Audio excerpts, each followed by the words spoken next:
Sa modernong panahong ating kinalalagyan, kung saan laganap na ang pag-usad ng makabago at dekalibreng teknolohiya, ay hindi natin batid kung nabubuhay ba talaga sila. Mga nilalang na hindi pangkaraniwan, mga nilalang na kung tawagin ay aswang. Maagang nakabuntis ang binatang si Marlon sa kanyang 2 taon pa lang nakarelasyon na si Joanna. Kapwa sila nag-aaral noon sa high school na natuto ng makamundong kalayawan dulot ng mapanuksong kapaligiran. Bagamat hindi pa handa sa mga responsibilidad ng pagiging magulang, ay wala silang pagpipilian dahil kailangan nilang harapin ang obligasyong bunga ng kanilang mapusok na damdamin. Mula ang 18 anyos na binata sa masasabing nakakaraos na pamilya, pangalawa siya sa 3 mga anak ng mag-asawang Florentino at Rosa. Sa kanilang magkakapatid, tanging siya lang ang lalaki at ang inaasahang magdadala ng kanilang apelyido. Lalo pat lahat ng kanyang pinsan ay pawang mga kababaihan. Naaalala niya pa tuwing magkukwentuhan ang kanyang nanay at tiyahin, hindi nila nalilimutang banggitin na si Marlon ay ipinagdasal pa nila sa kung saan-saang simbahan.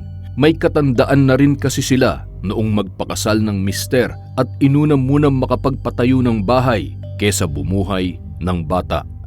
Retiradong kawani ng gobyerno ang kanyang ama, samantalang ang kanya namang ina ay simpleng may bahay na may maliit na tindahan. Ang kanyang ateng na si Mabel ay kumuha ng kursong edukasyon sa kolehiyo, habang siya naman ay nasa huling taon na sa senior high school. Ang bunso naman nilang si Marian ay gagraduate na ng ika-6 na baitang. Araw-araw kang pumapasok sa eskwelahan, di ba? Palagi naman kitang binibigyan ng pambili ng projects na sinasabi mo. Tapos ganito lang ang makukuha mong grado? Ano bang akala mo, Marlon? Pinupulot lang namin ng tatay mong pera? Bulyaw ng kanyang inang si Rosa nang makauwi sila galing sa eskwelahan. Kuhaan noon ng school report card at hindi nagustuhan ng ginang ang kanyang mga nalaman patungkol sa kalokohan ng pangalawang anak. Sumbong kasi ng guro nito, madalas silang nahuhuling nagbabakod o cutting classes ng kanyang kambal na kaibigan at kapitbahay na sina B1 at B2. Palasagot din daw ang binata sa tuwing pagsasabihan at hayagan ang kabastusan dahil nakikipagtagisan sa pagdura kahit nasa kalagitnaan sila ng talakayan. Kung gusto po ninyo, ilipat nyo na ng eskwelahan ng anak ninyo, Mrs. Hindi lamang po ako nagrereklamo tungkol sa ugali niya, kundi ang iba pang guro na may hawak sa kanilang klase. Alam po ba ninyong maski ang aming punong guro ay gusto na siyang maalis dito? Pero bilang mga tao, ako na mismo ang humingi sa kanya ng pakonsuelo dahil kahit paano ay umaasa akong magbabago pa siya. Komento ni Mr. Garcia na magkausap sila ni Ginang Rosa. Doon pa lamang sa eskwelahan ay gusto nang ipalakpak ng ginang ang kanyang mabibigat na kamay sa muka ng kanyang anak. Nais niya itong saktan, ngunit naiisip pa rin ang iskandalong kanyang idudulot. Sobra ang pagkadurog ng puso niya dahil kilala niya ang anak. Hindi ito bulakbol at lalong matalino siya sa klase noon. Kapag ikaw hindi ka pa nagbago at nalaman kong binabastos mo ang guro mo, ako na mismo magngungud-ngud ng mukha mo sa halip na sila. Patawarin nawa ako ng Panginoon, pero hindi na kita pag-aaralin pa. Mahiya ka naman sana, anak. Hindi lang ikaw ang napapahiya kundi maging kami ng ama mo. Banta ni Rosa sa natatawa pang si Marlon. Aminado naman ang bata na isa siyang swail na estudyante. Nakikita kasi niya ang mga kabarkada na yun din ang ginagawa, pero nakakapasa pa naman sila sa kanilang klase. Sa katunayan, hindi naman bobo si Marlon. Dati siyang panlaban sa larong badminton ng kanilang paaralan kung saan siya nag-aaral mula 1 hanggang ika-6 na baitang. Ngunit nang hamakin ng kanyang guro na nagsisilbi nitong tagapagsanay ay nagbago ang kanyang ugali. May galit siya sa puso niya na inilalabas sa ibang paraan na umaabot na sa sukdulan. Ano na naman ba yung pinag-aawayan nyo, ha? Kulob na nga itong bahay ay ang lalakas pa ng boses ninyo. Ayan at may mga nakatambay na naman sa harap ng tindahan na sumasagap ng bagong chismis. Tumigil na nga kayo! Entrada ni Florentino nakadarating lang galing sa sideline na pagde-deliver ng yelo sa mga restaurant sa kabilang bayan. "Hindi ko na kaya. Sawang-sawa na ako sa laging patawag ng guro niyang anak mo. Suko na ako!" Umiiyak na salita ng ginang. Doon palang tumigil sa pagngisi ang binata. Parang kinukurot ang kanyang puso nang makitang tumatangis ang ina dahil sa kanya. Lihim siyang tumayo para pumunta sa kwarto. Sisipol-sipol siya habang nakatingalang naglalakad dahil ang totoo ay tutulo na ang kanyang mga luha. Nasasaktan siyang masilayan ang inang sumusuko na sa tigas ng kanyang ulo. Animoy binuhusan siya ng malamig na tubig at nagising sa pagkakatulog. Ayaw na niyang makitang umiiyak ang kanyang magulang, kaya ipinangako niyang aayusin na ang sarili at ibabalik ang dating Marlon na nakasanayan na nila. Kinabukasan, inaapoy ng lagnat ang kanyang ama. Nagkakasakit na ito sa trabaho gawa ng init-lamig na panahon. Dagdag pa ang pagbubuhat ng mga sako-sakong yelo kapag kulang siya sa pahinante. Kuripot kasi ang kanilang amo, kaya siya na ang driver, madalas siya pa rin ang kargador. Nadatnan niya ang kanyang ina na nasa kusina, nagsasangag ng kanin na kanilang aalmusalin. Niyakap niya ito mula sa likuran at walang hudyat na humingi ng tawad. Mahal niya ang kanyang mga magulang at hindi kaya ng kanyang konsensya na maging dahilan ng kanilang pagluha. "Sorry po, Mama. Hindi ko na po uulitin. Pangako, pagbubutihin ko na sa pag-aaral." Aniya na ikinangiti ni Rosa. "Sana nga'y tuparin mo ang sinabi mo, anak. Hindi pa huli para makabawi ka. Nasa ikalawang markahan pa lang kayo at sabi ng teacher mo, kailangan mong gumawa ng assessments, projects at huwag ka mag-a-absent para pwede pang mahatak ang grado mo. Sige na, pinapatawad na kita. Sana'y huwag mo rin dibdibin ang mga nabitawan kong salita sa iyo kahapon. Pero syempre, kailangan mo rin humingi ng tawad sa mga guro mo. Siguradong tulad ko'y mapapatawad ka nila. Gisingin mo na rin ang mga kapatid mo para makakain na kayo ng sabay-sabay." Sambit ng ginang na hinagkan siya sa noo. Sa nakalipas na 3 buwan, unti-unti niyang naibalik ang husay sa klase. Nagulat ang kanyang mga guro sa taglay niyang talino na halos ungusan na ang nangunguna niyang kamag-aral na hindi natitibag mula noong unang taon sa high school. Kung dati puro palakol ang kanyang marka o di naman kaya ay blanko, ngayon naman ay malaki ang itinaas nito. Muli siyang sumabak sa training ng paglalaro ng badminton. Sabi kasi ng guro na may hawak nito ay kaya niyang makalibre ng matrikula kapag nakatungtong na siya ng kolehiyo. Doon ay nakilala niya si Joanna. Kapwa mahilig sa laro at pambato ng kanilang paaralan, mapadibisyon man o regional na palaro. Nagkapalagayan sila ng loob at naging magkasintahan. Palihim sila kung magkita dahil istrikto ang mga magulang nito. Maging ang 4 pa niyang nakatatandang kapatid na puro lalaki. Dahil sa kapusukan, nakagawa sila ng makamundong tagpo na bumago sa kanilang pagkabata. Nabuntis si Joanna at labis yung ikinagalit ng kanyang ama. Halos mapatay nila sa bugbog ang binata na sinugod nila sa mismong bahay nito. Kasagsagan yon ng patuloy na panghihina ng kanyang ama na nakaratay na lang sa kanilang bahay. Pangit mang sabihin, ngunit siningil na ito ng panahon dahil sa hindi mapigilang pagsaid sa sarili sa mga trabahong kanyang pinasukan. "Anong balak nyo niyan? Hindi po pwedeng lumabas ang sanggol na di pa sila kasal ng anak nyo." Mahinahon ngunit bakas ang inis na wika ni Imelda, ang ina ni Joanna. Siya na ang humarap sa pamilya ng binata dahil hindi pa rin humuhupa ang galit ng kanyang asawang si Artemio. "Kung papayag naman kayo ay kahit sa West muna ang kasal.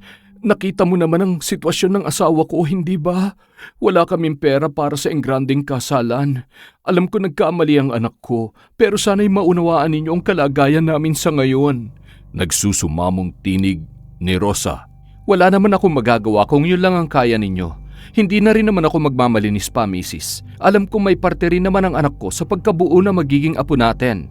Siyempre, bilang mga magulang, hindi naman ito ang gusto natin mangyari sa kanila. Kaya pumapayag ako sa mungkahi mo." Tugon ni Imelda. Lumabas mula sa kwarto ang umiiyak na binata. Lumuhod ito sa harap ng ginang at humihingi ng kapatawaran dahil sa kanilang nagawa ni Joanna. Tila naantig naman ang damdamin nito kaya pinayuhan na ayusin ang buhay at harapin ang kanilang magiging kinabukasan. Ikinasal sila sa bisa ng kapangyarihang mayroon ang kanilang alkalde. Nanatili namang bato ang damdamin ni Artemio at maging sa kasal ng anak ay hindi siya dumalo. Ang masaklap pa nito, pag-uwi sa bahay ni Joanna ay agad ding pinasama ito kay Marlon. Ayaw ng kanyang ama na makasama ang dalaga at pinutol din ang sustentong regular na ibinibigay sa kanya. Ginawa niyo yan Pwes panindigan ninyo. Ikaw na magpaaral sa kanya simula ngayon. Litanya ng Ginoo na ibinaba ang naka-plastic bag ng mga damit ni Joanna. Niyakap na lamang siya ng kanyang ina at nangakong kakausapin ang asawa. Intindihin na lang daw muna ang pinagdaraanan nito, lalo pat sobra niyang iniingatan ang dalaga na kabaliktaran naman ni Marlon. Pinangarap nila mag-asawa na magkaroon ng anak na babae. Hanggang sa makarating sa bahay ni na Marlon ay dala niya ang bigat ng loob. Sinabihan naman siya ni Rosa na huwag masyadong pakaisipin yon dahil masama ito para sa sanggol na nasa kanyang sinapupunan. Inayos nila ang kanilang bahay ng sumunod na araw. Nilagyan nila ng dibisyon ang kwarto para may pribadong espasyo ang dalawa. Aminadong hirap ang dalaga sa panibagong buhay. Sanay kasi siyang naka-aircon at sobrang lambot na kama. Gayunpaman, hindi naman siya pwedeng magmaldita lalo pat hindi naman siya pababalikin ng kanyang ama sa kanilang bahay. Araw-araw pa rin kung pumasok sa paaralan ang dalawa. Hindi nga lang maiiwasang maging paksa ng kaliwat kanang pag-uusap. Ang iba'y hinuhusgahan sila, may ilang sumusuporta at mayroon ding wala namang pakialam. Sa kabila ng nangyari, pinakita ni Marlon ang lahat ng kanyang makakaya para makapagtapos ng may mataas na marka. Marami man ang tumutol pero kitang-kita sa talaan ng mga guro na si Marlon ang nakakuha ng pinakamataas na grado at karangalan sa 3 markahan na nagdaan. Dumating ang araw ng kanilang pagtatapos. Nagbigay siya ng mensahe sa lahat ng mga taong naaabot ng kanyang tinig. Matapang din niyang kinuha ang pagkakataong yon para muling humingi ng tawad kay Artemio. Kinahabagan siya ng lahat kung paano siya magpakumbaba at yun ang pagkakataon na tumayo ang naluluhang Ginoo at pinalakpakan si Marlon. Pinatatawad na kita, iho. Alagaan mo ang aking anak at ang aking magiging apo. Aniya na ikinatuwa ng lahat ng naroon.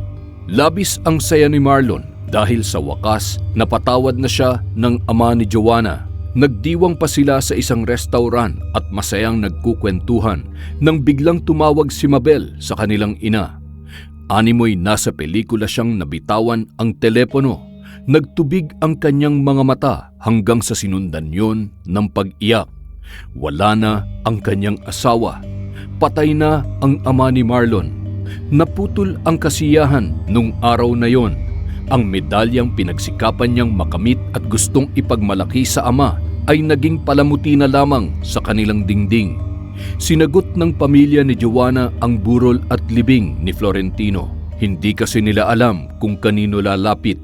Ngunit nangako naman si Marlon na babayaran yon kapag nakahanap na siya ng trabaho.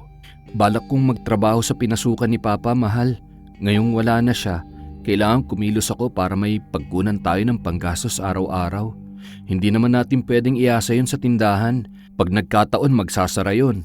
Sabi niya sa asawa nang magkausap sila habang nagpapaantok. Hindi niya pa mabanggit dito na nagkausap na sila ng tatay ni Joanna at pumayag na bumalik na muna roon ang kanyang anak. Ito'y hanggang sa makaipon lang ng pera si Marlon para sa kanyang sariling pamilya. Malapit na rin kasing manganak si Joanna at dagdag din ito sa kanyang isipin. Kailangan niyang makaipon ng pera at ayaw niyang iasa sa mga biyanan. Ang responsibilidad na dapat ay sa kanya na. Kinabukasan, nagtungo si Marlon sa syudad para hanapin ang kumpanyang pinapasukan ng kanyang ama. Dala niya ang resume na pinaprint pa sa computer shop ng kaibigan. Sa ngayon ay wala pa kaming bakante, iho. Marami na rin kasi kaming aplikante na naghihintay lang ng tawag galing sa amin at nung mabalitaan naming wala na si Manong Florentino, agad namin siyang napalitan. Pasensya ka na. Turan sa kanya ng empleyado sa loob ng opisina. Nanlumo si Marlon sa kanyang narinig. Gustong-gusto niya makahanap ng trabaho kaya hindi niya sinayang ang panahon at naglibot-libot panandalian. Dinala siya ng kanyang matyagang paglalakad sa maliit na opisina. Anila, naghahanap sila ng mga baguhang gwardya na madedestino sa pantalan. Nooy talamak kasi ang nakawan sa banye-banyerang mga isda na nakadisplay lang sa sementadong plataporma, malapit sa dinadaungan ng mga bangkang pangisda. Sigurado ka bang kakayanin mo ang trabahong yan? Abay mamaya'y masindak ka kapag nakita mo nang ninanakaw ang mga isda natin. Turan ng babaeng nakausap niya. Miss, pangako gagawin ko po ang lahat para magampanan ang trabaho ko. Ang totoo po niyan, kahit saan ninyo ako ilagay, ayos lang sa akin. Malaking halaga po kasi ang utang namin magmula nung mamatay si Papa. Mag-aaral din po ako kaya kailangan ko ng pera. Idagdag pang manganganak ang misis ko sa unang baby namin. Pakiusap po, tanggapin niyo na po ako. Aniya na kulang na lang ay maglumuhod sa sahig para lang matanggap. Kay bata mo pa para maging ama, iho. Hindi naman sa pangahamak sa'yo pero sa panahong ito, dapat nag-iisip ka. Unahin mong buhayin ang sarili mo kaysa magdagdag pa ng problema. Tila nakuha niya naman yon sa pakiusapan. Pinag-asikaso siya ng mga kakailanganing dokumento para opisyal ng maging empleyado. Binigyan siya ng maliit na papel na may nakasulat na pangalan kung kanino siya magtatrabaho sa oras na makumpleto niya ang mga hinihingi nila. Kahit paano'y gumaan ang kalooban ni Marlon, itinawag niya agad ang magandang balitang yon kay Joanna na binati rin siya bagamat hindi pa pinali ang desisyong kukuhanin siya bilang gwardya. Sumakay siya sa pampasaherong bus pauwi sa kanila. Ang aasikasuhin naman niya ay ang perang gagamitin para sa gastusin sa pagkuha ng ilang requirements. Sigurado ka na ba sa desisyon mo, anak? Pwede ka naman maghanap ng trabaho rito sa malapit lang. Masyadong malayo ang siyudad ng Felices. Paanong pag-aaral mo niyan? Nag-aalalang sambit ng kanyang ina. Tungkol naman dyan, ma, balak kong kunin ang records ko sa eskwelahan. At kung papayagan ako nila Tito Artemio, dun muna ako mamamalagi sa siyudad. May malapit din namang university doon, kaya hindi ako mahihirapan. Konting sakripisyo, lalo pat marami tayong pinagkakagastusan. Hindi naman tayo makakabayad ng utang kung nandito lang ako sa atin. Isa pa, mag-iipon ako at magpapadala para sa inyo ni Joanna. Malaki na ang tiyan niya at dapat ngayon pa lang makapagtabi na ako ng pera. Paliwanag ni Marlon. Buo na ang kanyang desisyon. Tanging ang sasabihin na lang ni Joanna at pamilya nito ang kanyang iniisip. Hindi niya itinawag sa asawa ang kanyang plano. Bagkus ay pupuntahan niya na lang sa bahay para personal na makausap. Kinabukasan, natuloy siya sa dating eskwelahan para kunin ang kanyang mga papeles. Dumaan na rin siya sa bilihan ng mga prutas para sa kanyang asawa at mga biyanan. Magiliw siyang pinagbuksan ni Joanna ng pinto. Tinanggap naman ni Ginang Imelda ang dala niyang supot. Sinabihang maupo sa sala habang naghahanda ng pananghalian. Hinintay pa nilang matapos ang ginang sa kanyang ginagawa sa kusina, saka sinimulan na ni Marlon ang kanyang pakay. Mabuti kung ganoon. Mas mahirap naman na mag-uwi ang kaparito sa atin dahil gastos lang yan sa pamasahe. Turan ng ina ni Joanna. Basta lagi kang tatawag sa akin, ha?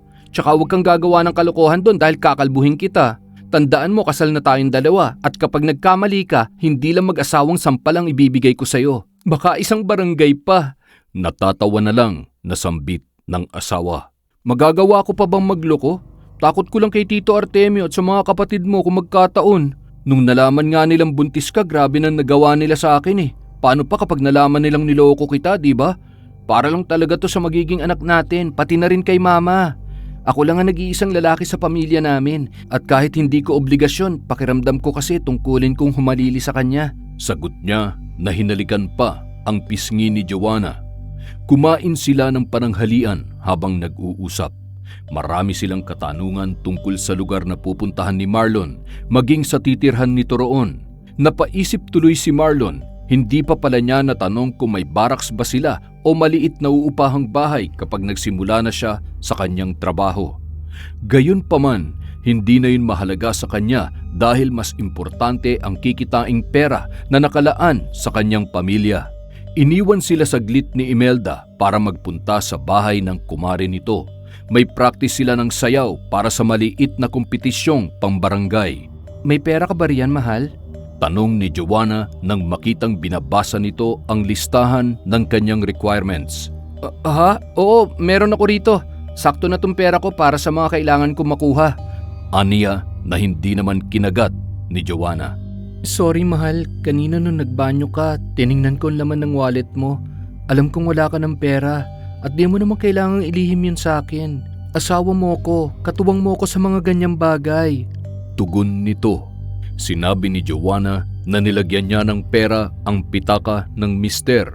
Nahihiya namang ibinalik yon ng asawa pero tinapik lang niya ang kamay nito. Paano ka makakapagtrabaho kung hindi mo tatanggapin ang perang yan? Kasasabi ko lang, di ba? Kailangan natin magtulungan para kay mama at para sa magiging baby natin. Itinabi ko talaga yan, porsyento ko sa online selling. Wala pa naman akong paggagamitan kaya mainam na ikaw na munang humawak. Promise, walang tubo yung pautang ko sa'yo. Biro pa ni Joanna. Tinanggap na rin ni Marlon ang perang alok ng asawa. Ayaw niyang pag-awayan pa yon dahil lang sa pagtanggi niya. Kilala niya si Joanna at di yun papayag na pabayaan siyang mamroblema kung may kakayahan naman siya para tumulong. Pasensya ka na, mahal. Dapat sana'y nag-aaral pa tayo pareho ngayon kung hindi lang tayo naging mapusok. Aniya. Tapos na yon, mahal. Walang kaso sa akin kung mauna kang makapagtapos dahil alam kong pangarap ni Papa Florentino na maging architect ka. Pampalubag loob na saad nito sa kanya. Kinahapunan, dumating na rin si Artemio. Nagmano siya rito at saglit na nakipag-usap. Tulad na mag-ina, wala rin naging problema sa lalaki. Sa katunayan, masaya itong makita ang pagpupursigi ni Marlon. Sa Felices ba kamo? May kakilala akong kaibigan na taga riyan. Ang kaso, kamamatay lang din niya nung nakaraang buwan. Sayang, asawa na niyang matapobre yung humawak ng paupahan kaya malabong makatulong ako sa titirhan mo. Sambit ni Artemio. Wala pong problema, Papa. Ako na pong bahala sa titirhan ko. Salamat po sa pag-aalala. Saad naman ni Marlon. Binigyan siya ng palugit na 1 linggo para makumpleto ang mga kinakailangan niyang maipasa. Laking pasasalamat naman niya dahil mabilis lang ang proseso ng mga yon at ang iba na may pwede niyang ihabol kapag nasa destino na. Bumalik siya sa agency kung saan siya nag-apply para ipasa ang kanyang requirements at mabilis siyang inabisuhan na mag-uumpisa na siya sa unang araw ng buwan ng Agosto. Ipinasa ko na sa sekretary ng pantalan ng application mo, Marlon. Puntahan mo yun sa Lunes para makapag-umpisa ka na. 1 linggong training muna tapos sasaba ka na sa aktual na trabaho. Hetong uniforme mo. Walang bayad yan kaya huwag ka mag-alala. Ang dapat mo lang bilhin, sapatos na panggwardya. Marami dyan sa Tiangge kung gusto mo makamura. Magtanong-tanong ka lang sa iba't ibang pwesto. May ilan kasing malaking magpatong ng tubo kaya tiyagain mo lang maghanap. Pahayag ni Binibining Clea. Maraming salamat talaga, ma'am. Sige po't mauna na ako. Maghahanap na rin ako ng pwede kong tuluyan kapag nag-umpisa na ako. Sabi niya sa kausap. Matapos nitong ipaalam sa binata na nakadepende sa amo kung may inilaan ba siyang tirahan para sa kanyang mga gwardya. Saglit lang siyang nakahanap ng murang sapatos sa Tiangge. Animoy artista siyang pinagkakaguluhan ng mga yon. Kaliwat ka ng pagtawag sa kanya ng pogi. Anong hanap mo? O di naman kaya'y pogi, murang-mura lang to. Bagay to sa'yo para lang na maengganyo siyang bumili. Matapos niyang mabayaran ang binili ay sumakay naman siya ng jeep papunta sa palengke ng bayan ng Felices. Sabik na siyang makausap ang magiging bisor para malaman kung saan ang eksaktong pwesto niya. Pagkababa sa mataong lugar ay tanaw na agad niya ang karatulang nagtuturo kung nasaan ang palengke. Agad niyang pinasok yon at nagtungo sa opisina para ipagbigay alam na siya ang bagong gwardya. Ikaw na ba talaga yon? Pambihira naman ton si Miss Clea oh. Ang sabi ko'y bata-bata pa sana pero hindi naman yung ganito kapayat. Ikaw na ba talaga yon? Pambihira naman tong si Miss Clea oh. Ang sabi ko'y bata-bata pa sana pero hindi naman yung ganito kapayat. Baka mamaya niyan ay isang suntok ka lang at matumba ka na sa hilo. Ay nako, sige na nga, narito ka na rin lang naman eh. Kung di lang kami nagkukulang sa tauhan, magre-request pa sana ako ng iba. Bulalas ni Jane na siyang sekretarya naman ng opisina sa loob ng pantalan. Pinatawag ng dalaga ang isa pang gwardyang si Mang Ino. Siya ang magiging kapalitan ng binata sa 12 oras na pagtatrabaho. Ayon sa kausap, paminsan-minsan ay kailangan niya magbantay sa pantalan, ngunit kadalas ay kasama siya sa pagpapalaot ng mga malalaking bangka na gamit sa pangingisda. Ang pangunahing gawain niya ay itala ang bilang ng mga banyerang kanilang mapupuno. Gayon din na tingnan ang mga kagamitang inilalabas-pasok ng mga trabahador sa loob ng pantalan. Matanda na si Ino, siguro'y nasa 32 anyos ang agwat nilang dalawa at halata sa itsura ng mukha nito na hindi siya natutuwa sa pagdating ni Marlon. Animoy mainit agad ang dugo sa kanya ng lalaki, bagamat hindi pa man sila ganoon nag-uusap at nagkakasama. Sumama ka na muna kay Mang Ino, Marlon. Siya magiging bisor mo at alamin mo sa kanya ang gagawin mo sa Lunes. Ani Jane at pumasok na sa loob ng opisina. Isang matalim na titig ang pinakawalan ng lalaki at naglakad papalayo. Hindi alam ni Marlon ang gagawin, kaya't tumayo lang siya at naghintay na tawagin siya. Ilang segundo lang ang itinagal ay lumingon si Ino na magkasalubong ang mga kilay. Ano bang tinatayo-tayo mo riyan, ha? Marami pa akong gawain, kaya bilisan mo, lintik ka. Pambira naman buhay to. Isa na namang totoy ang pinadala sa agency. Hoy bata, huwag kang babagal-bagal, ha? Tandaan mo nakasalalay sa akin ang evaluation mo tuwing katapusan. Sa oras na maging pabigat ka sa trabaho ko, ililigwak kita't ibabalik dun sa pinanggalingan mo. Sumunod ka sa akin, bilis! Alburuto nito, nadaig pa ang babaeng dinatnan ng buwanang dalaw. Iritableng naglakad si Marlon. Pilit niyang nilalawakan ang pasensya dahil kailangan niya ng trabaho. Aniya, baka sa una lang magaspang ang ugali ni Ino at magkasundo rin sila kalaunan. Dinala siya nito sa bangkang pangisda. Pinaupo siya sa naroong upuan na prenteng nakadikit sa mismong tabla para hindi sila tangayin o matumba sa tuwing makikipagpatintero sila sa malalakas na hampas ng tubig. Pinakita rin sa kanya ang logbook na may mga nakalistang oras kung kailan sila nakakahakot ng isda mula sa carrier. Gayon din ang paghatid nila nito sa pantalan. May mangilan-ngilan ding tala ng mga kagamitang inilalabas at ipinapasok sa bangka para maayos na mamonitor ang kanilang mga galaw. Ano naman ang naisip mo't nag-apply kang gwardya, ha? Dapat sa'yo bagger o kaya tindero ng candy. Mabigat ang trabaho dito sa pantalan, kaya baka di mo rin kayanin. Pahayag ng nag-uumpisang mambwisit na si Mang Ino. May dahilan ng lahat, Manong. Hindi ko na rin sasabihin sa'yo kasi mukhang hindi ka rin naman natutuhang may kapalitang ka na eh. Tugon ni Marlon. Umismid lang si Ino na animoy gustong matawa. Hindi naman alam ni Marlon kung bakit ganoon na lamang ang inis nito sa kanya, kaya't nang di na makatiis pa'y kinumpronta niya ito. Alam mo, Mang Ino, kanina ko pa napapansin na parang ang bigat ng loob mo sa akin. Bakit po ba? Parang wala pa naman po ako nagagawang mali para pagsungitan mo ako ng ganyan. Ano po bang problema? Diretsahin niyo na ho ako. Inis niyang sambit. Wala kang alam, bata. Literal na wala kang alam sa pinasok mo. Kung ako sa'yo, ngayon pa lang iisipin ko na kung tama ba o mali ang trabahong pinasok ko. Hindi matinag na tugon niya. Anong ingay yan, ha? Kay aga-aga pero bunganga mo naririnig namin. Tumigil ka na nga, Mang Ino. Singit ng kapitan na si Duydoy. Bago ka lang ba, bata? Hayaan mo't ako nang bahalang maglibot sa iyo rito. Gising na rin naman ako dahil dito sa gurang na to eh. Dagdag niya at pinabalik na ang matanda sa kanyang trabaho. Kabaligtaran ni Ino, mabait at mahusay kausap si Duydoy. Ipinaliwanag niya sa binata ang pasikot-sikot sa kanilang sasakyang pandagat at ang pwestong maaari niyang higaan sa tuwing naghihintay na ikarga ang mga huli nilang isda. Ayon sa lalaki, nasa 3,000 at kalahating kilo ng pinagsama-samang bigat ng banyera at isda ang pinakahangganan ng pwede nilang ikarga sa kanilang bangka.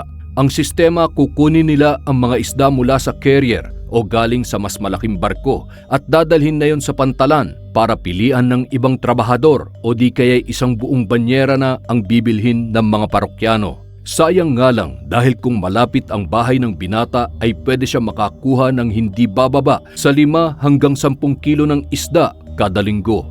Yun daw talaga ang palagi ang kalakaran sa kanila at legal naman ito sa utos na rin ng kanilang amo na si Ginoong Prudencio Castillo, isang mataas na kawani ng lokal na gobyerno na may-ari ng kanilang kumpanyang kinalalagyan. Iwas-iwasan mo na lang yan si Mang Ino, Marlon. Bugnutin talaga yan mula noon pa. Palibhasa matanda na kaya ganyan ang ugali. Mahinang bulong ng kapitan. Pagtatapat niya maging siya'y hindi nakaliligtas sa pagsusungit nito. Muntik na rin daw sila magpang-abot pero napigilan lang ng mga kasamahan.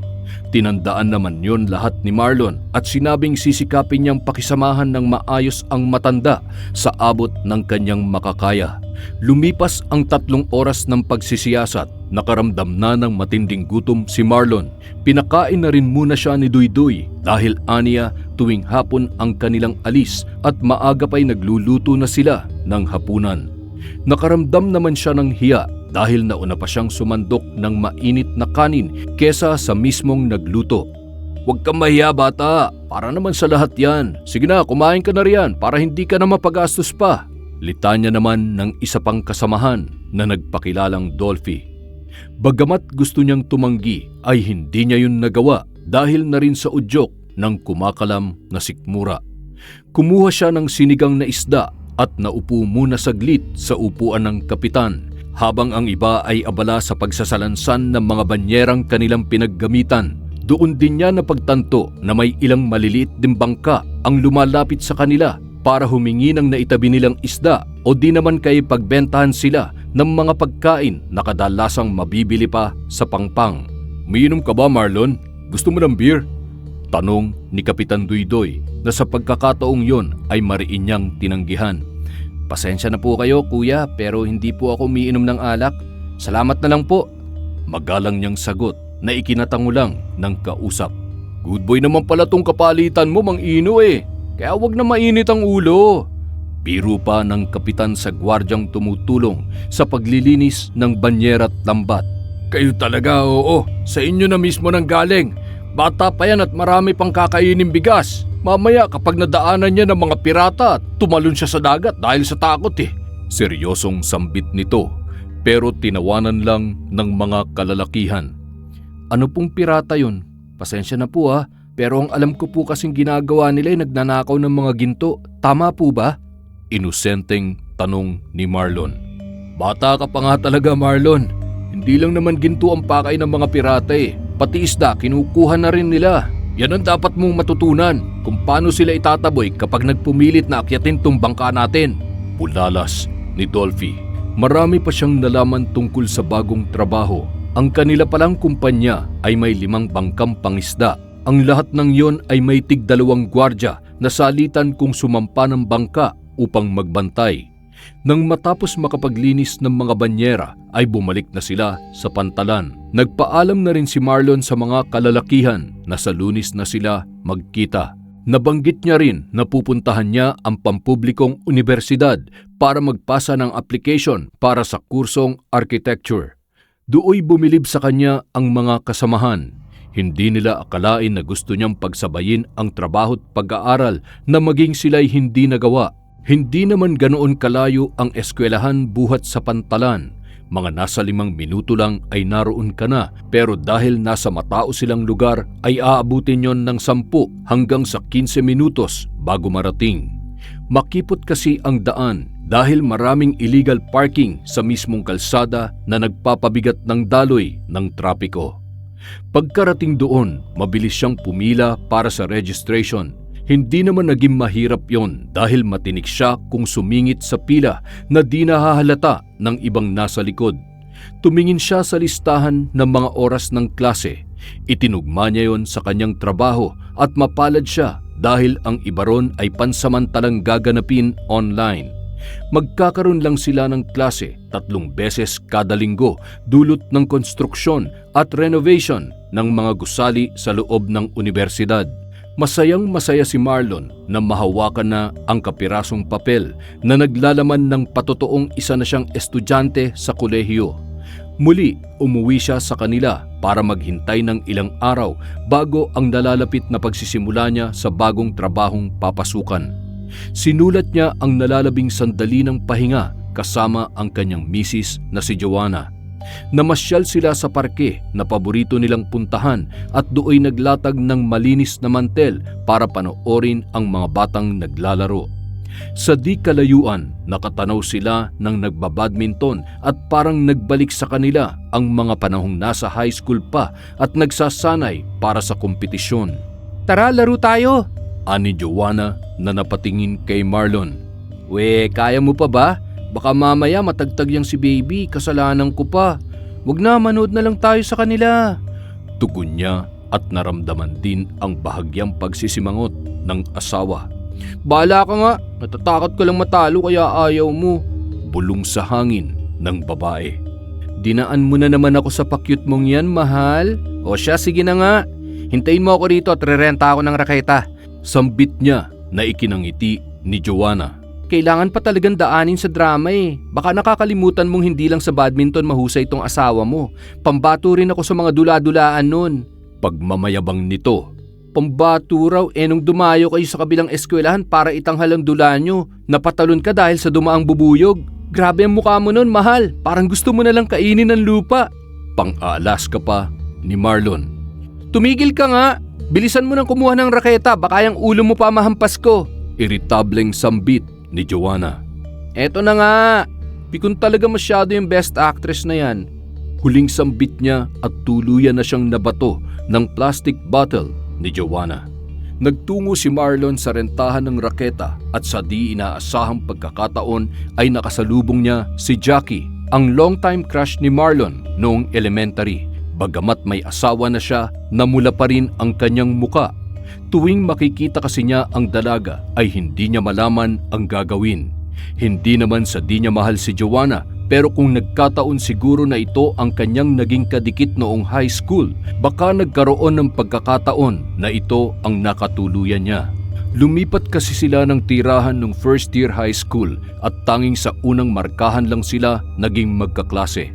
Ang balita niya'y nakapag-asawa ang nabiyuda niyang nanay kaya napilitan silang umalis sa bayan ng Natividades. Teka, ikaw ba yan, Marlon? Marlon Mira, tama? Oo, ikaw nga. Kumusta ka na? Anito at napatapik pa sa kanyang balikat. Ako nga. Mabuti naman ako, Jackie. Heto't nakapangasawa na maaga pero tulad ng naging sagot ko sa introduction nung naging magkaklase tayo kay Ma'am Garcia, pangarap ko pa rin maging architect. Nag-enroll ako sa San Felices. Doon kasi malapit ang trabaho ko eh. Ikaw ba? Balik niyang tanong sa dalaga. Natawa na lang ang kausap niya nang sabihin nitong doon din daw siya nag-aaral. Accelerated siya ng 2 taon dahil matalino talaga ang dalaga.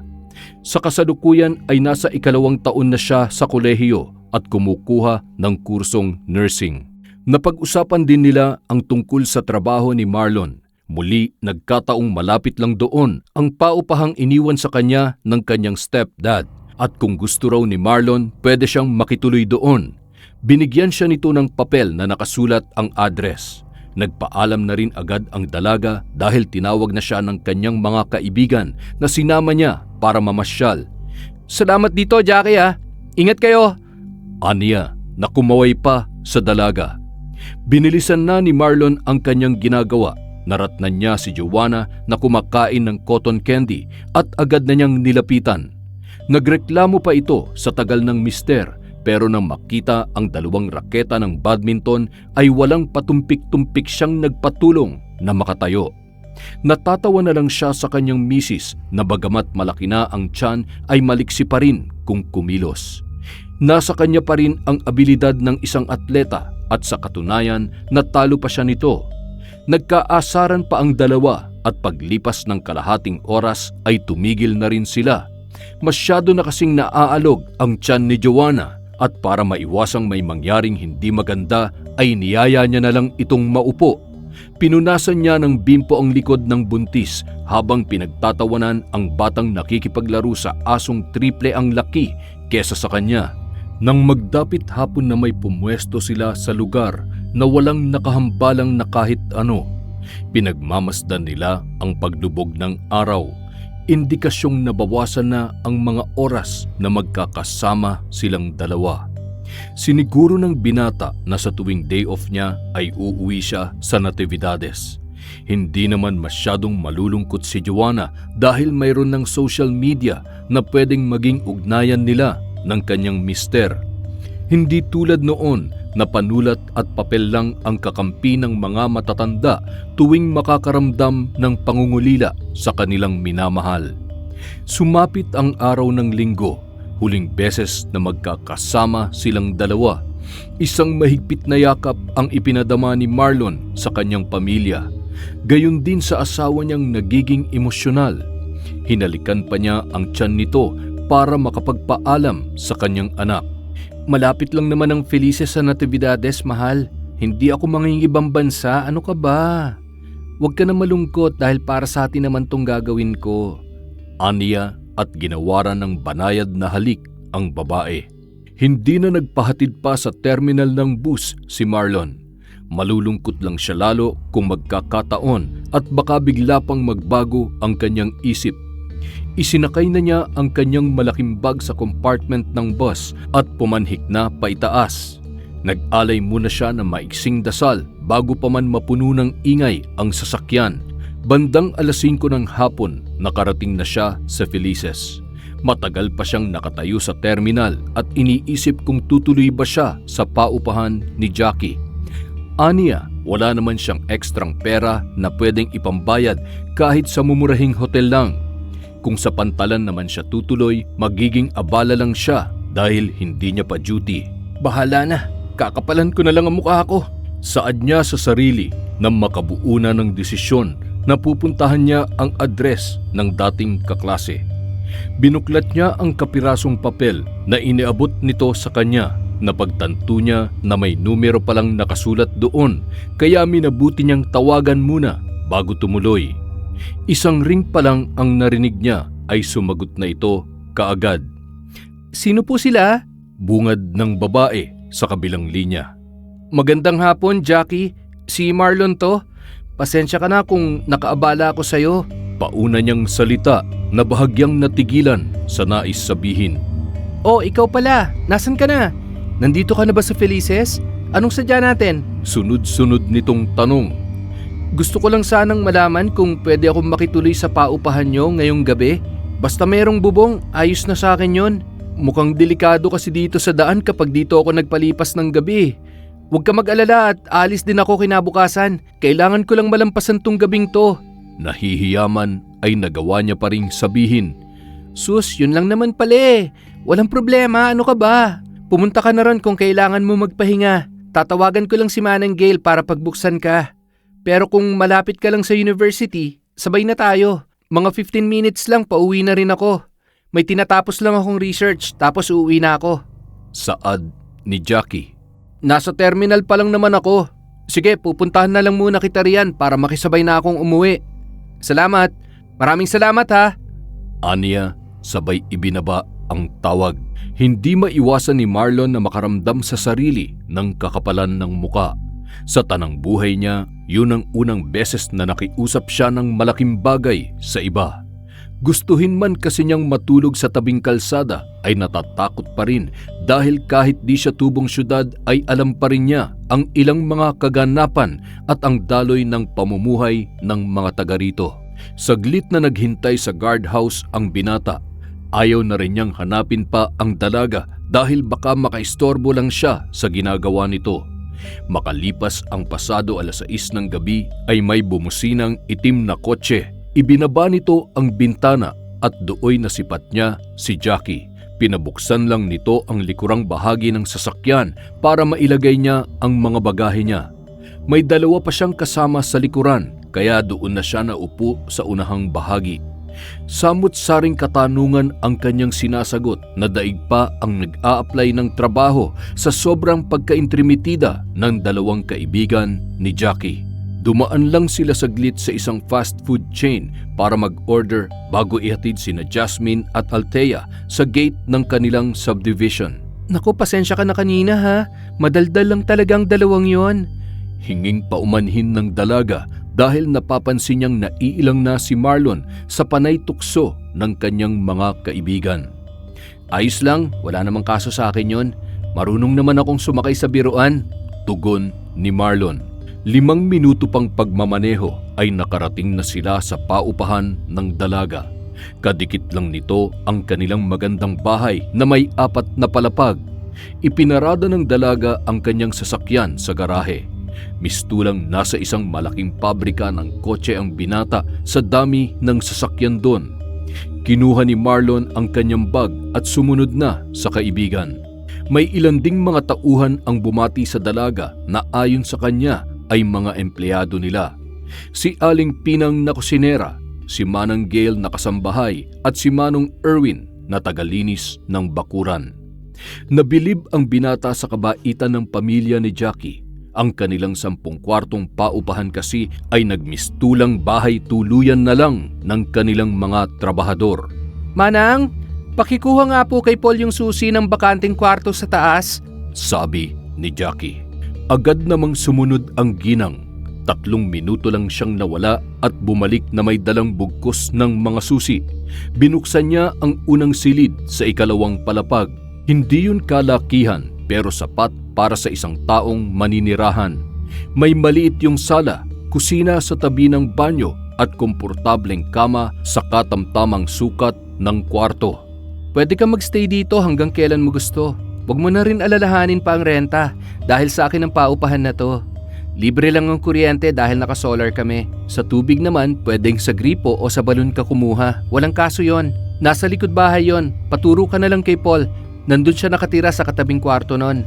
Ani Jackie at nagpaalam na rin kay Marlon.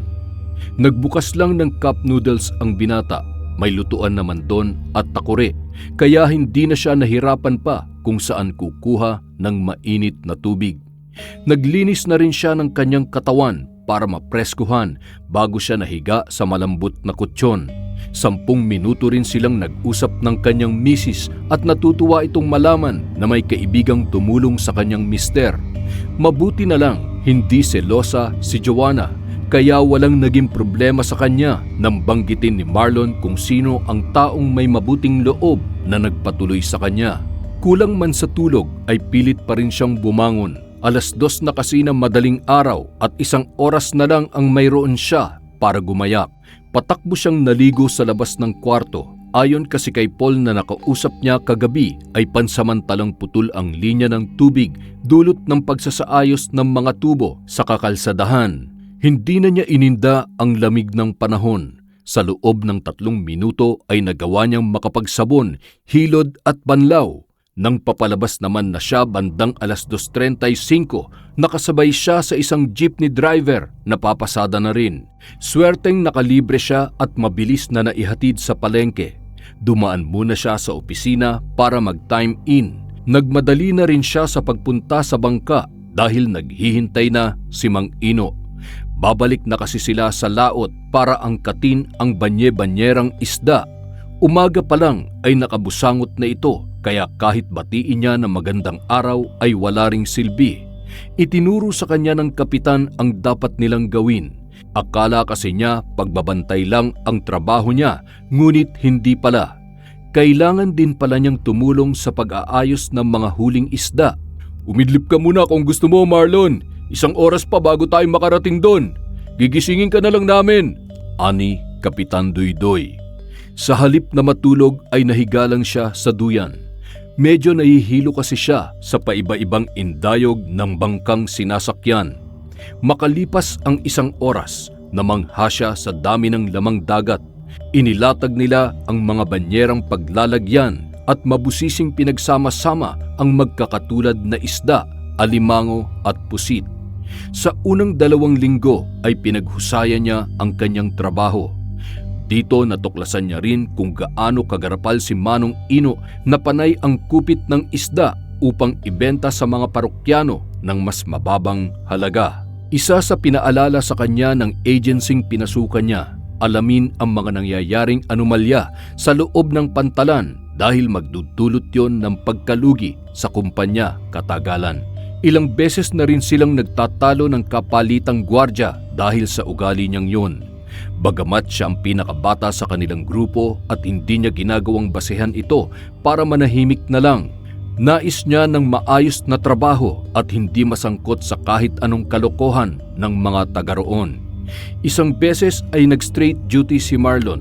Pinayagan niya si Mang Ino na umuwi muna sa kanilang lugar dahil darating daw ang kapatid na galing sa ibang bansa. Kahit ayaw niya ay hinayaan na lang ni Marlon ang matanda. Wala pa rin naman siyang pasok sa eskwelahan kaya hindi na siya nagreklamo pa. Pinaalala lang niya sa matanda na kapag nagsimula na ang klase niya, hindi na siya papayag na masagasaan ang schedule niya. Dating gawi, 3:00 ay naglayag na ang kanilang sinasakyan. Nakaidlip siya sa duyan at nagkamalay lang nung makarinig na ng sigawan. Inakala niyang naroon na sila sa kanilang destinasyon, ngunit nagkamali siya. Nagkakagulo sila dahil sa isa nilang kasamahang si Oliver. Duguan ito at wala ng buhay. Biglang lumisan ang antok sa kanyang katawan. Dinaluhan niya si Kapitan Duydoy at tinanong kung ano ang nangyari. Malamang ay nadali to ng pirata kanina, pambihira. Naulit na naman ang pag-atake nila. Kabadong tugon nito. Aligaga si Marlon sa dapat gawin. Alam niyang hihingan siya ng ulat ng kanilang opisina hinggil sa nangyari at di niya alam kung paano ipapaliwanag yon. Ilang oras na siyang nakatitig sa logbook para isulat ang detalye ng nangyari. Hindi niya batid kung kasama ba ron ang katotohanang tulog siya ng mga panahong isinasagawa ang krimen. Dahil kung magkakataon ay malaking butas yon para sa kanya. Sabihin mo lang inatake siya ng piratang sakay ng bangka. Alam na ng opisina kung ano yon. Sambit ng kapitan. Pansin niyang tila normal na sa kanila ang ganoong pangyayari. Inilagay lang nila sa gilid ng bangka ang katawan na binalot sa trash bag. Nang makarating sa pangpang ay nakaabang na ang ambulansya. Isinakay na agad doon ang katawan ng biktima at bumalik sila sa laot para hugasan naman ang mga banyera ng isda. Patatagan talaga ng loob dito, bata. Kung duwag ka sa mga pag-atake ng pirata, doon ka na lang magtrabaho sa ibang lugar. Walang puwangang takot dito. Bulalas ni Mang Ino na nagkakape sa gilid ng kapitan. Hindi na lamang niya pinansin yon dahil mas matimbang sa kanyang alamin ang nangyayaring kababalaghan.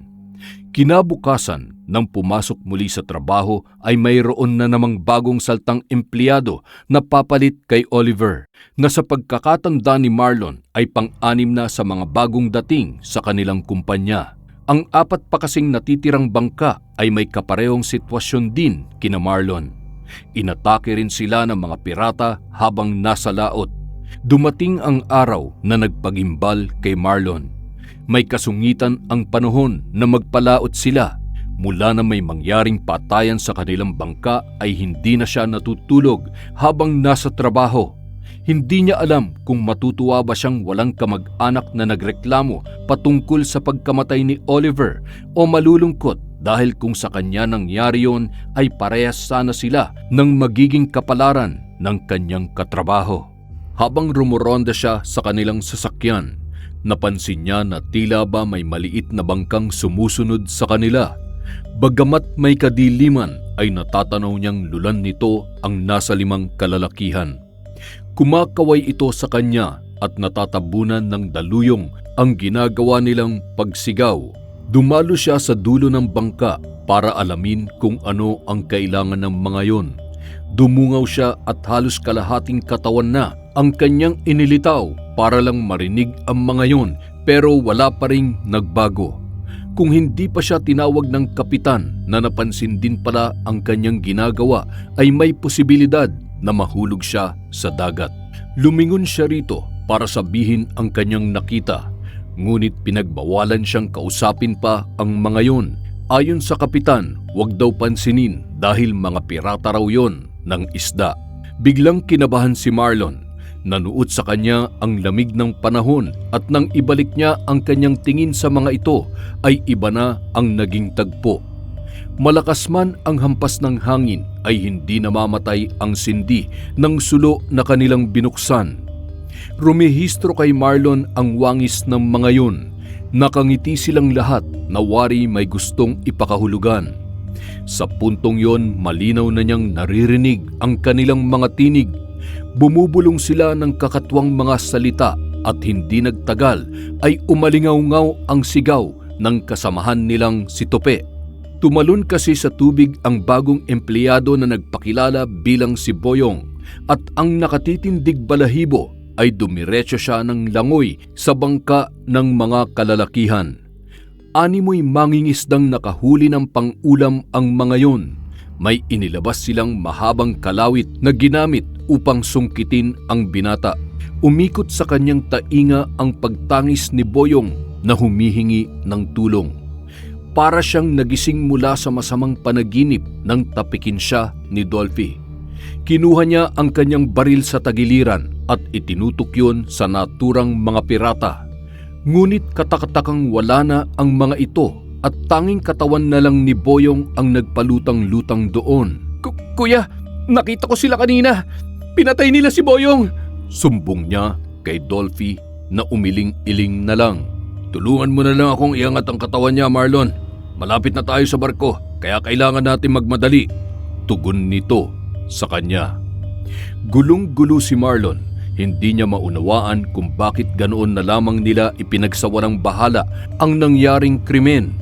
Muli ipinasa niya ang papel sa opisina na nagsasabi ng detalyadong kwento ng binata. Saglit siyang pinaiwan para tanungin ng dalagang si Jane at mariin niyang sinagot ito na hindi siya namamalikmata. Sa huli ipinangako nilang tututukan ang nangyayaring pagkamatay ng mga bagong empleyado, ngunit nakiusap silang wag siyang magkukwento sa kahit na kanino. Pinanghawakan ni Marlon ang sinabing yun ni Jane, pero malaking parte pa rin sa kanya ang nagsasabing dapat ay mahuli na ang mga piratang pumapatay sa laot. Kawawa ang mga biktimang hindi man lang nabibiyayaan ng hustisya at animoy mga hayop lang na binabaliwala ang pagkamatay. Umuwi siyang dala ang pagod sa parehong aspetong pisikal at mental. Tila napansin naman yun ni Paul at agad siyang inusisa. Nagulat na lang si Marlon sa inamin ni Paul na bago pa man siya nangamuhan sa pamilya ni Jackie ay dati rin siyang gwardya sa Pantalan. Tulad ng nangyari kay Marlon, nakasaksi rin siya ng iba't ibang uri ng pagkamatay ng mga kasamahan niya. Ngunit nang subukang magsumbong ay minasama pa ito ng may-ari ng kumpanya. Maimpluwensya ito at ayaw na malalagay sa kontrobersya ang negosyo. Kaya agad-agad siyang tinanggal. Marahil ngayon mo lang maririnig ang bagay na to, Marlon. Hindi lang sila basta pirata.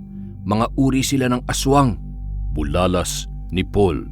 Nanlaki ang mga mata ni Marlon at napagtagpi-tagpi ang nangyari. Lahat kasi ng makikita niyang biktima ay nilalaslas ang tiyan. Ayon sa kausap, kapag pinagdamutan mo ang mga yon sa oras na hiningi nila ang isda, ay ikaw ang kanilang pupuntiryahin. Kung hindi man ang sinumang makarinig at mahumaling sa kanilang pagtawag, ay siguradong tatalon sa dagat at hindi na mabubuhay pa. Kung ganun dapat silang paslangin, paano naman yung iba naming katrabaho? Bakit hindi sila binibiktima ng mga aswang sa dagat? Tanong ni Marlon. Dalawa lang ang iniisip ko riyan. May mga pinangangalagaan silang tangan o di kaya nakipagkasundo sa mga aswang na hindi sila makikialam sa mga gawain nito, kapalit ng kanilang kaligtasan. Saad naman ni Paul. Hanggang sa matutulog na ay malalim pa rin ang iniisip ni Marlon. Hindi na niya nagawa pang makatulog at diretsong naligo na kahit ang lamig ng tubig ay hindi niya na maramdaman pa. Kapansin-pansin ang banayad na kalawakan. Tirik na tirik pa rin ang kabilugan ng buwan nang dumating siya sa loob ng palengke. Kahit sarado pa ang opisina ay nagsulat na siya ng pangalan sa logbook. Kakaunti pa lang din ang mga taong nagsisidatingan kaya naupo siya saglit. Wala pa noon ang bangka sa pangpang. Marahil ay kasalukuyan yung nasa laot para umangkat ng unang hango ng mga isda. Sa hindi malamang dahilan ay may natanaw siyang grupo na magsisimula ng pumalaot. Nasa 3 katao yun at malakas ang kutob ni Marlon na yun ang mga piratang kumitil sa buhay ni Boyong, kaya dali-dali siyang nagmanman. Nagtago siya sa batuhan at nakinig sa pag-uusap ng mga ito. Nanlaki ang kanyang mga mata nang mabanggit ng isa sa mga lalaki ang kanyang ngalan at balak nilang siya na ang dayuhin sa sasakyang lulan sila Mang Ino. Alalang-alala si Marlon sa posibleng mangyari. Hindi siya mapakali sa kinaroroonan at napapadasal pa para sa kaligtasan ng mga katrabaho. Lumipas ang kalahating oras at ligtas namang nakabalik ang bangka. Wala ring nasaktan sa kanila kahit na isa. Ayon pa kay Dolphy, hindi niya napansin ang tinutukoy ni Marlon na mga pirata. Malinis daw di umano ang karagatan at tanging mga bangkang pangisda lamang ang kanyang natatanaw. Ikaw na muna mag-duty buong araw, bata. Kailangan kong umuwi sa amin dahil sinugod sa ospital ang asawa ko. Total, wala ka namang pamilyang malapit. Ikaw na munang bahala rito. Huwag ka mag-alala, bukas ng 3:00 papalitan kita at ako naman ang magtatrabaho dito ng 24 oras. Saad ni Mang Ino. Saglit siyang tumulong sa pagbababa ng mga banyera ng isda. Pagkatapos noon ay sumampa na rin siya para naman makasama sa pangalawang hango. Inabot na sila ng liwanag nang makarinig siya ng sigawan sa labas ng bangka. Dumungaw siya para alamin yon at napansin niya ang mag-inang sakay ng maliit na bangka at nagtitinda ng pansit at sopas bilang pang-almusal. Narinig din naman yon ni Kapitan Doydoy kaya itinuro niya sa binata ang kable na may nakakabit na basket para paglagyan ng kanilang order. Nang mabayaran ay dali-dali niya itong hinila pa itaas. Si Dolphy naman ang umaalalay sa binata at siyang nag-abot kay Kapitan Doydoy ng mainit na sopas na nakalagay sa plastic bowl. Inaayos na niya ang lubid nang mapukaw ang kanyang atensyon dahil sa isang sitsit. Ginapangan siya ng kaba dahil naroong muli ang 3 kalalakihan na nakita niya sa pangpang kani-kanina lamang. Magandang umaga, iho. Pasensya na sa abala, pero pwede mo ba kaming bahaginan ng mga nahuling isda nyo dyan? Kulang kasi kami ng supply para sa buong grupo namin, kaya nagbabaka sakali na kami rito. Bulalas ng lalaki. Nangatal ang lalamunan ni Marlon nang masilayan ang matalim na titig nito na dinaluhan pa ng kalokohang ngisi. Mukhang ayaw yata, boss. Anong gagawin natin yan? Hindi yata tayo kilala nitong batang to eh. Panggagatong ng kanyang alalay. Dooy napilitang magsalita si Marlon. Sa tono pa lang kasi ng boses nito ay sigurado siyang may gagawing hindi maganda. Pasensya na ho kayo pero wala pa po kaming isda ngayon. Kung mahihintay po ninyong maibaba galing sa barko, pwede ko kayong ipagpaalam kay Kapitan. Magalang niyang salita. Umismid ang mga yun. Animoy hindi sila kumbinsido sa sagot ni Marlon at nagwikang, hindi na lang bale. May kailangan pa kaming gawin at wala ng oras para maghintay pa sa inyo. Babalik na lamang kami mamaya at ipaghanda nyo kami ng isang banyerang isda. Utos nito sa kanya. Umalingaw-ngaw ang putok ng baril galing sa kabilang bangka. Anilay may mga pirata raw kasing pilit na umaakyat sa kanilang bangka para mangikil ng kanilang mga huli. Mamayang gabi babalikan ka namin para singilin. Bulong na tinig na dala ng mabahong simoy ng hangin. Agad na napalingon si Marlon sa mga kalalakihang kausap kanina. Ngunit katakataka na nawala na ito kaagad. Isinumbong niya yon sa kapitan, ngunit sinabi nitong ipagwalang bahala na lamang niya. Kailangan niya rin daw panatilihing nakasukbit ang kanyang baril dahil tuwing madilim na ang karagatan at halos tulog na ang lahat ay umaatake ang mga naturang pirata. Yun ang mga oras na dapat ay gising siya dahil kung hindi pare-pareho silang mabibiktima ng mga yon. Naging normal naman ang kanilang umaga. Naihatid nila ang mga bagong huling isda sa pantalan at katulad ng dati kanya-kanyang pili ang mga parokyanong karamihan ay may pinatatakbong negosyo. Isang matandang babae ang lumapit sa kanya't nagtanong. Anito, bago lamang daw niyang nakita si Marlon doon at mukhang lapitin daw ito. Inakala naman niyang lapitin ng babae ang tinutukoy ng matanda, ngunit mabilis siya nitong kinontra. Lapitin ka ng aswang, bata. Mukhang nadali ka ng palipad hangin dahil amoy ko sa iyo ang kakaibang halimuyak ng mga gaya nila. Ito ang bayad ko, iho. Pakilagay mo na lang yung mga isda dito sa dala kong bayong. Bulalas ng ginang na ikinatigal lang ni Marlon. Inabot nito ang kanyang bayad na agad binuklat dahil sa matigas na bagay na nakabalot sa pera. Heto, tanggapin mo ang mutya ng buntot pagi. Mabisa yan para hindi ka nila basta-basta masaktan. Nasa paligid labang sila at pinagmamasdan ka. Mag-iingat ka. Dagdag pa ng matandang babae. Nagpalinga-linga si Marlon na wari may hinahanap. Hindi niya alam kung guni-guni niya lang ba yun, pero maraming mga matang nakatuon sa kanya. Medyo naasiwa naman siya at binilisan na ang ginagawang pagsalin ng isda. Katanghali ang tapat na magluto si Kapitan Duydoy ng pritong isda. Si Dolphy naman ang punong abala sa paggayat ng mga sangkap para sa kanilang masarap na sausawan. Doon na rin sila kumain sa loob ng bangka dahil may trapal doon na pwede nilang masilungan. Habang ninanamnam ang kinakain ay hindi maiwasang magtanong ni Marlon. Totoo po ba may aswang na naglalayag sa karagatan? Ilan na rin po kasi ang nagsasabing sila ang bumibiktima ng mga nangyayaring patayan dito. Diretsang salita niya. Nagkatinginan lang ang dalawa niyang kasamahan. Wari nakikiramdam kung sino ang unang magsasalita. Kumuha ng tubig ang kapitan galing sa pitchel bago ito sumagot. Yun ang dahilan kung bakit kinukwestiyon nila ang kredibilidad mo bilang gwardya. Totoo na balitaan mo, pero hindi mo yung pwedeng ipagsabi. Mawawalan tayo ng hanap buhay dahil siguradong ipapasara ang buong pantalan. Saad ni Kapitan Duydoy. Bakit wala po nagrereklamo? Bakit hinahayaan lang ng pamilya nangyayari sa mga kaanak nila? Muli niyang tanong. Sa puntong yun si Dolphy na ang sumagot. Aniya, binabayaran ng malaki ang pamilya ng mga namatayan. Tulad niya, dati ring tauhan ng kanilang amo ang kapatid niyang si Dondi. Namatay ito matapos kalabanin ang mga pirata at natagpuan na lang nilang palutang-lutang ang kanyang katawan sa dagat. Kung sa akin mangyayari yun, sigurado kung hindi papayag ang pamilya ko na makipag-areglo. Sagot naman ni Marlon. Yan ang siguradong hindi mangyayari dahil pag sinubukan mong ilabas ang baho ng pantalan, matutulad ka sa kanila. Ikaw nang susunod na paglalamayan.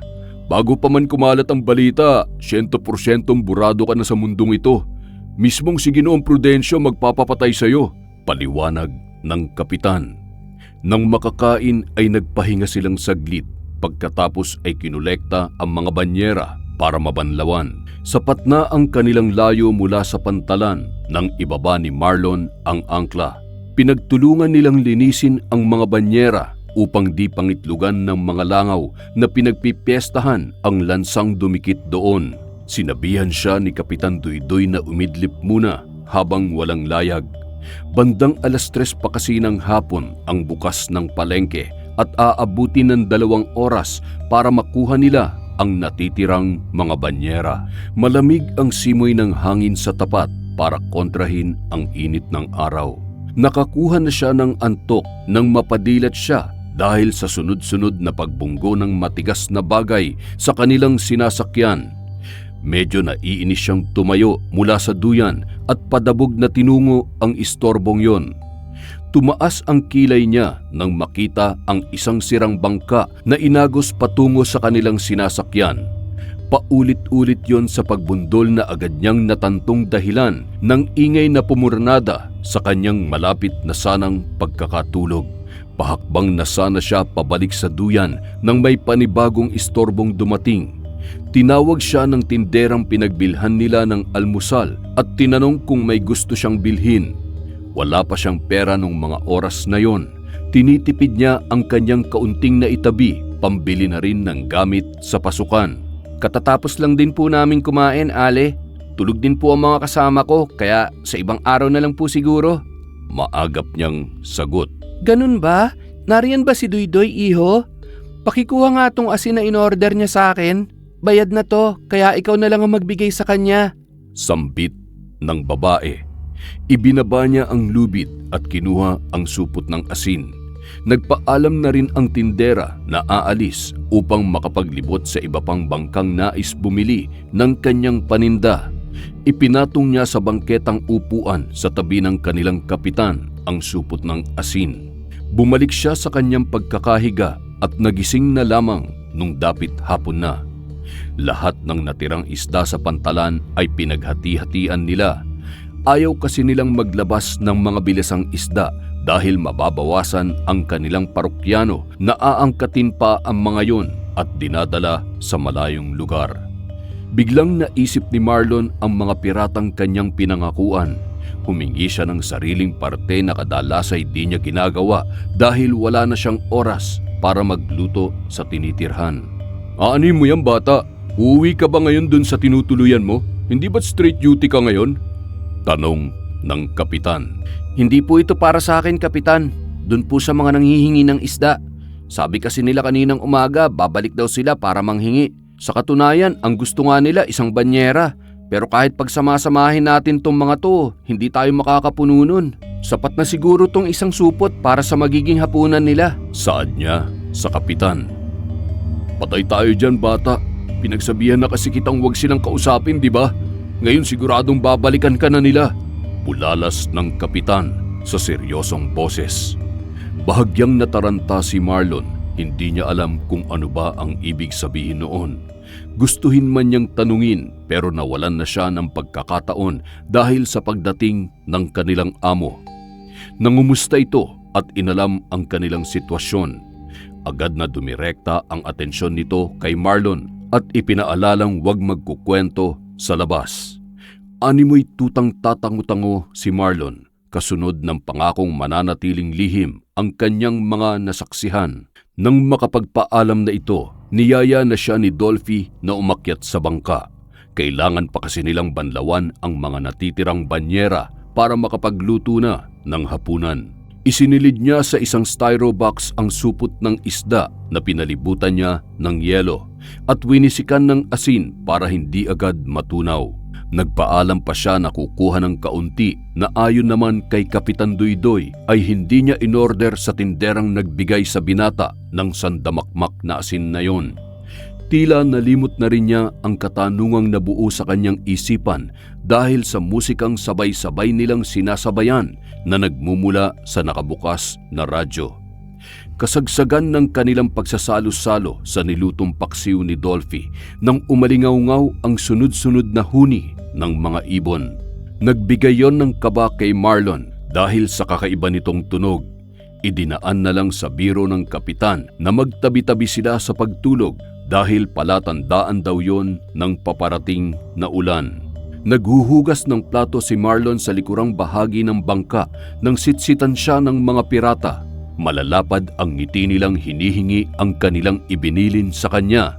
Patakbo namang kinuha yon ni Marlon at isinukbit sa dulo ng kawit pagkuway ibinaba sa naghihintay na mga kalalakihan. Kita niya mula sa sindi ng sulo ang busangot nitong mga muka. Animoy na insulto pa sila dahil sa isang supot lang ang kaya niyang maibigay sa kanila. Pasensya na ho kayo, yan lang ang nakayanan ko. Pinili ko naman yung malalaking piraso at sigurado akong sariwa pa rin ang mga yan. Nakababad yan sa yelo na may asin para hindi agad masira. Paliwanag ni Marlon. Kaalinsabay ng kanyang mga salita ang pagpuyos sa galit ng kanilang pinuno. Itinapon yun sa dagat at kinalahig ang katawan ng kanilang bangka para itong butiking umakyat na ikinatakot ng husto ni Marlon. Walang sabi-sabi nag-iba ito ng kaanyuan. Nagkaroon ng karimari-marim na muka ang mga yon. Ang kanilang balat ay parang tuyong lupa na nagkabitak-bitak. Humaba ang kanilang mga kamay na umabot na sa sahig dahil sa pagiging kuba ng katawan. Mabalasik ang mga tingin nito at may maliliit ngunit matatalim na ngipin. Binigo mo kami sa aming hiling, kaya marapat lang na isunod ka na sa kanila! Deklara ng isang aswang kay Marlon. Kahalintulad sa malaking unggoy kung paano ito maglakad. Napapapadyak na lang ng paa si Marlon dahil sa takot, ngunit di yun sapat para makatakas sa kanila. Isang kagat sa kanyang binti ang ibinigay ng halimaw na ikinapalahaw niya ng sigaw dahil sa tindi ng sakit. Nagawa niyang gisingin ang kanyang mga kasamahan na kanya-kanyang bitbit ng matitigas na bagay na pwedeng ipanghampas. Bitawan mo ang batang yan, aswang! Lubayan niyo kaming lahat! Umalis na kayo rito! Sigaw ni Kapitan Duydoy, ngunit hindi siya pinakikinggan ng mga yon. Sandaling tiniis ni Marlon ang sakit na nararamdaman. Maingat niyang kinuha ang baril sa kanyang tagiliran at ikinasa. Sa akmang ipuputok niya na ito ay bigla siyang sinunggaban ng aswang. Tumilapon pababa ng bangka ang kanyang hawak, kasunod ng mga matatalas na kuko ng dalawa pang kasamahan ng aswang na bumaon sa kanyang mga braso. Ang mga natitira pang alalay nito ay sinugod naman sina Kapitan Duydoy at Dolphy. Panay ang hingi nila ng dispensa kay Marlon dahil hindi nila ito magawang saklolohan. Tumutulo ang laway sa kanyang leeg. Rinig niya ang halakhakan ng mga ito nang ilang saglit pa'y matigilan silang lahat dahil sa putok ng baril. Nagsipagdaungan pala ang mga kasamahan nilang bangka malapit sa kanila at tumawid upang saklolohan sila Marlon. Sinakal ng isang aswang si Marlon at ginawang pananggalang. Nagtago siya sa likod ng lalaki habang unti-unting umaatras. Ang kasamahan niya kasing sumugod kina Kapitan Duydoy at Dolphy kanina ay kapwa nagsibagsakan na. Sinubukang tumakas ng dalawa pa, ngunit nabigo sila. Pinatamaan ang kanilang mga tuhod at parang mga bulating gumagapang sa sahig. Humanda ka! Kay tagal naming hinintay ang pagkakataong makita ka ng malapitan. Ang dami nyo nang kinuhang buhay sa mga kasamahan namin. Panahon na para kayo naman ang mawala. Ani Kapitan Jomar. Sige, iputok mo yung baril mo. Gusto mo akong tapusin? Pwes unahin mo tong batang to. Babala niya. Ikinaismid lang ito ng Ginoo at walang pakundangang ipinutok ang baril. Inakala ni Marlon na katapusan niya na, ngunit naggulat nang bumulagta ang aswang na nasa kanyang likuran. Sinaklolohan siya ni Dolphy at iginilid, kasunod ng 6 pang putok ng baril. Nakangangang nawalan ng buhay ang piratang aswang. Binuhusan nila ng asin lahat ng nakabulagtang mga aswang at dooy nahayag ang kanilang pagkakakilanlan. Nagulat sila nang mapag-alaman na ang mga aswang na yun pala ang mismong may-ari ng kumpanyang kanilang pinagtatrabahuhan. Gulantang sila na kaya pala pinipigilan niya magsalita ang mga kaanak ng biktima ay hindi dahil sa pagprotekta ng kanyang yaman, kundi para magpatuloy sila sa pagtapos ng buhay ng mga bagong saltang empleyado nila. Natigil ang operasyon nung araw na yon. Ang buong sakop ng kanilang kumpanya ay ipinasara ng sumaklolong lokal na pamahalaan.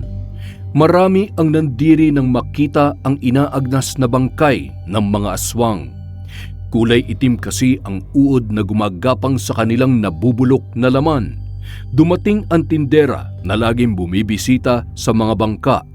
Humingi siya ng pahintulot sa kanyang gagawin at payagang butasin niya ang dibdib ng mga ito. Kinuha niya ang 5 itim na perlas na nagbibigay buhay sa mga aswang. Aniya, bagamat nakikita ng kanilang pisikal na mata ang inaagnas na bangkay, ay may kakayahan ang perlas na tumawag ng bagong mga ngalaga sa kanya. Ako nang bahala sa mga ito. Makakasiguro kayong wala nang mangyayaring patayan sa loob ng pantalan, lalo na sa laot ng karagatan, sabi ng matanda. Bumaling ito ng tingin kay Marlon at agad na napangiti. Inilapit nito ang bibig sa tainga ng binata at may ibinulong. Mabuti na lang at naibigay sa iyo ang mutya, iho. Kung meron mang magtatangkang manakit sa iyo, mapapawalang bisa yon ng tangan-tangan mo. Yun ang dahilan kung bakit buhay ka pa ngayon. Itabi mo yan at pangalagaan. Nagtaka naman si Marlon kung paano nito nalaman ang tungkol sa mutya na bigay ng isang parokyano. Muling sumilay ang ngiti niya at sinabing mahabang kwento at wag na niyang alamin pa. Nangyari ang kanilang kinatatakutan, nawalan sila ng trabaho. Ang mga kasamahan niya ay nagkanya-kanyang uwi sa kani-kanilang mga pinanggalingan. Samantalang si Marlon naman ay kinuhang gwardya ni Jackie sa kanyang paupahan. Nahihiyaman ay tinanggap niya ang sahod na dapat sana'y nakuha niya sa pantalan. Kailangan kasi niya ng pera at nagkaroon sila ng kasunduan ng kaibigan na utay-utay na lang itong ibabawas sa kanyang sahod kada buwan. Naging maluwag ang kanyang oras. Nakapasok siya sa unibersidad at tuwing walang klase, maglilinis naman siya ng mga kwarto. Pati na rin ang pagtulong sa mga gawain sa bahay ng dalaga. Madalas ay doon na rin siya natutulog sa guardhouse na malapit sa gate para mabantayan ang naglalabas-pasok na bisita sa bahay ni Jackie. Hindi niya ipinaalam sa naiwang pamilya ang nangyari sa kanya. Ayaw niyang mag-alala ang mga yon, lalong-lalo na si Joanna na malapit ng manganak. Ipinadala niya rin sa kanyang ina ang perang naipahiram ni Jackie para mabayaran na ang kanilang pagkakautang at hindi na mayat mayapang kulitin ng mga maniningil. Mabilis na nagdaan ang mga araw. Muli nang nagbukas ang pantalan at kinontak sila ng bagong namamahala upang alukin ng trabaho. Naibigay man sa kanya ang sahod na napurnada ay di na siya pumayag pumasok doon. Binayaran niya ang natitirang balanse kay Jackie at ang natitira na may itinabi niya para sa personal na gastusin sa pag-aaral. Nabalitaan niyang bumalik doon sina Kapitan Duydoy at Dolphy. Hindi naman niya ipinagtataka yon dahil doon sila sanay at bihasa. Dalangin lang ni Marlon na sana ay hindi sila mapahamak. Si Mang Ino naman ay nagretiro na sa kanyang trabaho. Hindi na raw kasi pumayag ang kanyang mga anak na magtrabaho pa siya at sa halip ay inalagaan na lamang niya ang kanyang misis na nakaratay na sa higaan. Kung may isang bagay man na natutunan si Marlon sa nangyari sa kanya, yun ay ang patotoo na hindi lamang sa kalupaan o liblib na probinsya umaatake ang mga aswang. Laganap din sila at ultimo sa katubigan ay umabot na ang kanilang kawalang hiyaan. Malaki ang utang na loob niya sa hawak niyang tangan. Dinadasalan niya yon dahil sa paniniwalang magbibigay ito ng ibayong proteksyon, gaya ng pagliligtas nito sa kanya sa tiyak na kapahamakan mula sa kamay ng mga piratang aswang.